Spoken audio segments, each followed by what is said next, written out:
సామాన్య కుటుంబంలో పుట్టి రాష్ట్రపతి అయిన ద్రౌపది ముర్ము ఆదివాసీలందరికీ ఆదర్శమని సీఎం చంద్రబాబు అన్నారు. విజయవాడలో నిర్వహిస్తున్న ప్రపంచ ఆదివాసీ దినోత్సవంలో పాల్గొన్న సీఎం అడవి బిడ్డలు బాగా చదువుకునేందుకు ప్రభుత్వం అన్ని సౌకర్యాలు కల్పిస్తోందన్నారు.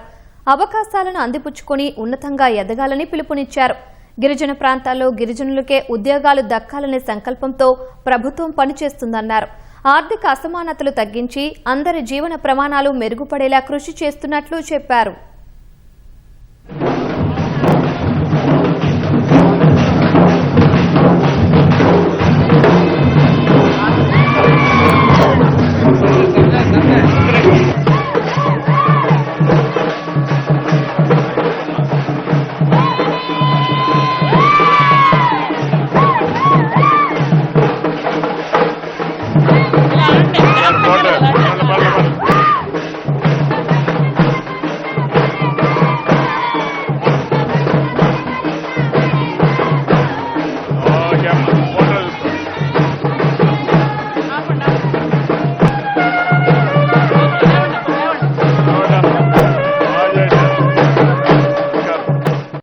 ముర్ము గారు రాష్ట్రపతిగా పనిచేస్తున్నారు.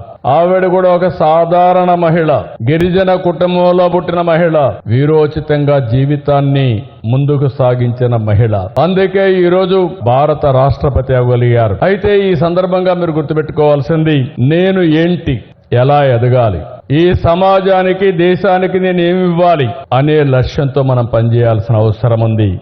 గిరిజన ప్రాంతంలో ఉండే పిల్లలు బాగా చదువుకుని ఐఐటి పోగలిగితే మీరు దేశాభివృద్ధి కోసం పాటుపడినట్టని చెప్పి కూడా నేను మీకు తెలియజేస్తున్నా. మీరు ఒక విజయాన్ని సాధిస్తే మీ విజయం దేశం యొక్క విజయం, దేశానికే గర్వకారణం. మొన్న భోగాపురం చూశాం. అల్లూరి సీతారామరాజు గారి పేరు పెట్టామంటే ఆయన పోరాట పటిమ, ఆ రోజు గిరిజనులు చూపించిన చొరవ, మీ సహకారమే కారణం. మొన్నటి వరకు దింసా మన నాగరికత.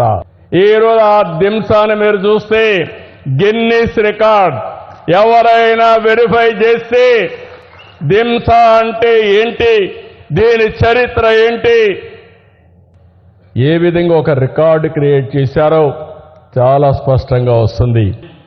మీలో తెలివితేటలున్నాయి. నైపుణ్యాన్ని ఎప్పటికప్పుడు యాడ్ చేసుకుంటే ఏదైనా సాధించే పరిస్థితి వస్తుంది. ఈరోజు గర్వంగా ఉంది నాకు. ఒకప్పుడు పోడో కల్టివేషన్ చేసేవాళ్ళు మన గిరిజనులంతా. ఒక దిక్కడ ఉండేవాళ్ళు కాదు, ఒక నమ్మకం.